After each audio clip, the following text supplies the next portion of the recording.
I am really just happy because Damian McConn is here. He is a head brewer of Summit Brewing in St. Paul, our most significant urban brewery.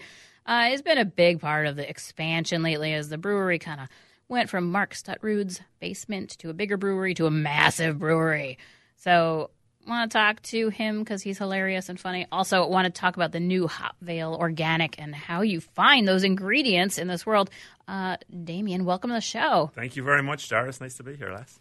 I am happy you're here. All right, so first of all, tell me about, you guys are going big in the organic thing. Was it hard to source the organic brewing stuff? It's a real challenge to find the organic ingredients that we need, but they're becoming more widely available as I think society in general is more and more open to organic food and organic drink. The actual growers, the farmers themselves, have responded to that demand by putting more acres of barley and hops, in our case, in the ground. We sourced our organic hops from the Yakima Valley in Washington. So there are a number of farmers that have really tried to increase acreage and help the brewers out with the ingredients. Yeah, because what I was hearing for the longest time is that there was a big demand for organic beer from consumers, but nowhere to get the stuff. Well, traditionally there's been a challenge with organic barley and organic hops in terms of yield. You know, typically you'd only get about 50 to 60% of the yield we can expect from conventionally grown barley and hops. But there's been such an improvement in terms of cultivation techniques and in terms of the breeding programs for new varieties that we've seen the yields come up in the last couple of years. The acreage has grown a wee bit. So it's still a challenge, there's no doubt about it, but not nearly as severe as it was a couple of years ago. Okay. Well, interesting. I love that beer. It is delicious. It's got that great kind of, just snappy. It tastes very alive and snappy. I like that. Well, one of the things we wanted to showcase was just the vibrancy of the organic ingredients. Organic hops are definitely different from conventionally grown hops. There's a snap to them. There's a vibrancy.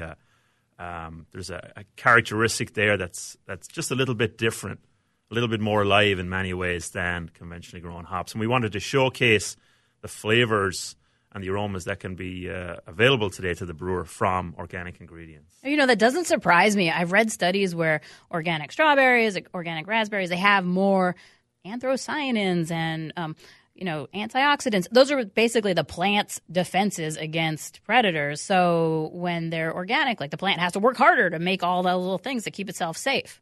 And in many ways, we don't stress the plants nearly as much because we're not using huge applications of insecticides or fungicides. So when you grow hops commercially here in the United States or in Europe, not so much in New Zealand because they don't have the disease pressures that we have in the Northern Hemisphere, but during conventional cultivation of hops and barley for that matter, there can be up to a dozen applications of insecticides and fungicides. So when we don't use those treatments, the hops will respond a wee bit differently. And a lot of these organic farmers have learned from organic production and have applied some of those techniques towards conventional production. So they've really learned and they've grown from the small acreage that they have of the organic hops and barley.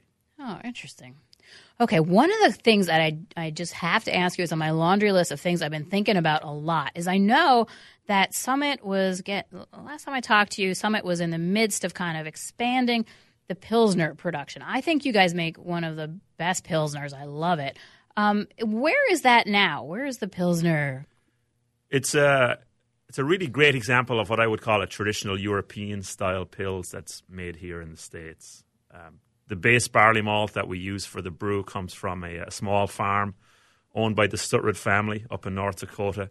We use a heritage variety of barley called Moravian 37. It's an old variety from the Czech Republic. And we've seen growth for that style and for that brand in the last couple of years, averaging about 30 to 35% a year. I mean, there's no doubt that I think people are starting to appreciate just the technique and the flavor that can be available in a well-made Pilsner. Yeah, because I think that's the key is that well-made Pilsner. Because that was one of those things that I think it was loved too well. Like people were like, oh, Pilsner's great. We're going to make all the lawnmower beers. And then after a while, people were like, these taste like water. Like I could just drink water. There has to be enough character in the beer. I mean, we're making craft beers.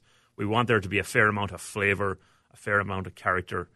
but we want the beer to be approachable as well, to be balanced. And I've seen a demand for Pilsner and for lighter styles of craft beer really grow in the United States here in the last couple of years. We still love our heavily hopped IPAs and our barrel-aged imperial stouts, but I think people are starting to really gravitate towards Pilsners, Kolsch, some of the lighter styles that involve a lot of technique and that really challenge a brewer. Certainly when I go into a brewery, the first style of beer I will try is maybe a Pils or a mild or a Kolsch, because that tells me a lot about the technique of the brewer. There's nowhere to hide in these beers. If there's any flaw at all, it'll show up straight away. I talked to a Riesling winemaker once who said that making Riesling is like walking down the street in a Speedo. Like there's no, like you see every flaw. Everything's going to hang out in that situation, Ira. Yeah, so I think it's that way for Pilsners. I mean, there are so many are indifferent or watery or flabby or uninteresting in different ways. I like the Summit Pilsner. Do you still feel like that's kind of the thing that other brewers can't do as well as you do?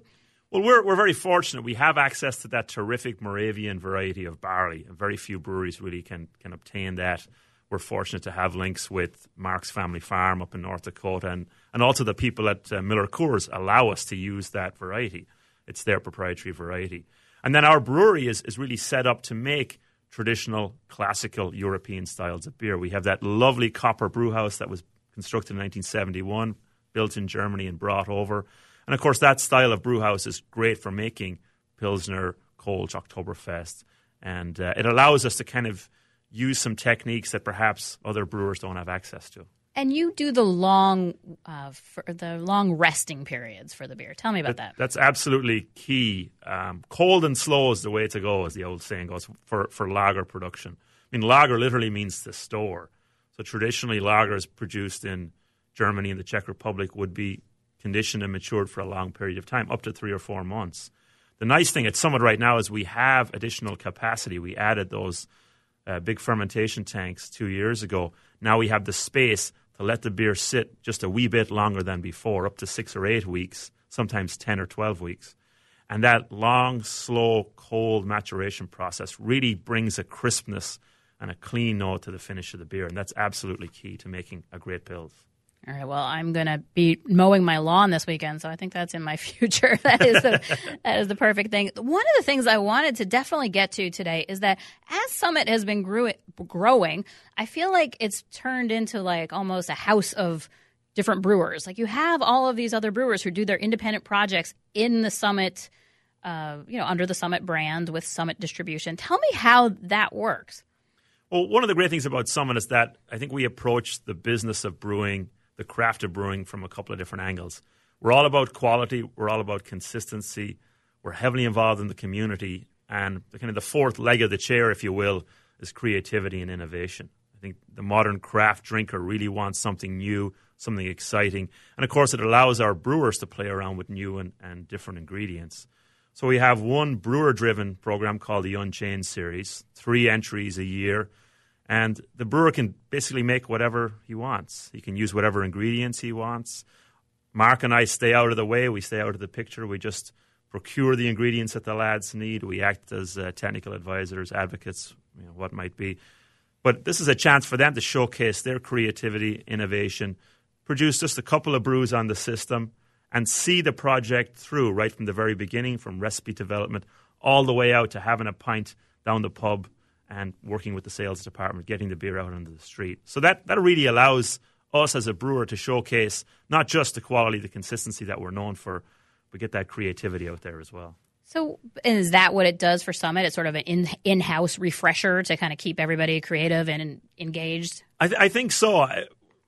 You said earlier we were a massive brewer. I don't think we're quite that big. We're certainly one of the larger brewers here in Minnesota, but if you think about someone like Anheuser-Busch, one of their breweries will do 12 million barrels in a year, while Summit will do 135,000 barrels in a year, to give you an idea. I guess so. You are like the king of the microbrewers here in town. Well, we're certainly the oldest. Looks up We've been to around you since 1986, and we try and support the other brewers in the community as well. But you're right, we do make a lot of extra pale ale, a lot of Saga.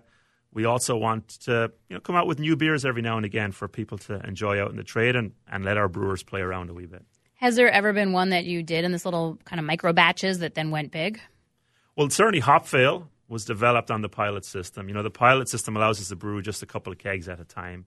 Saga IPA would be the other one that really took off. We developed that over a period of months, trial brewed it on the pilot system, and then launched it via the production system into the trade. So it's a great kit, a great little tool that we have to play around, make some mistakes if necessary, tweak some recipes, and then we can move forward on a production level. Having that small pilot brewing system really enhances our research and development capacity.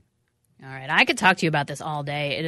I'm very intrigued with everything that's going on there, but I got to run out of time. So I wanted to ask you this one last thing, which is obviously there's so many new microbreweries in the Twin Cities now than there were when Summit started or when you came to town. Where do you think we're at saturation yet? You think it's still going to keep growing? Where do you see the scene growing to or going to? I think if you look at the industry historically, before Prohibition, there were over 4,000 breweries. I think there is room to grow. There is room for new entrants in the category. But I think what I'd like to see is just more of a pursuit of excellence, of quality, of consistency. For the industry to be robust and to move forward together, we have to be doing, I think, a slightly better job in terms of the beer that we're producing and putting towards our customers. I think that will be the challenge for us. Raw materials, we talked about how tough it can be to get organic ingredients. Getting barley going forward will be tough. We seem to love growing corn in this part of the world. We don't grow as much barley as we once did. So there are some challenges, but I'm still very optimistic that the brewery will continue to grow and move forward. All right. Well, I can't thank you enough. Damian McConn from Summit Brewing. It was fun to talk to you. Thank you, lass. It's been good crack, as we say back home.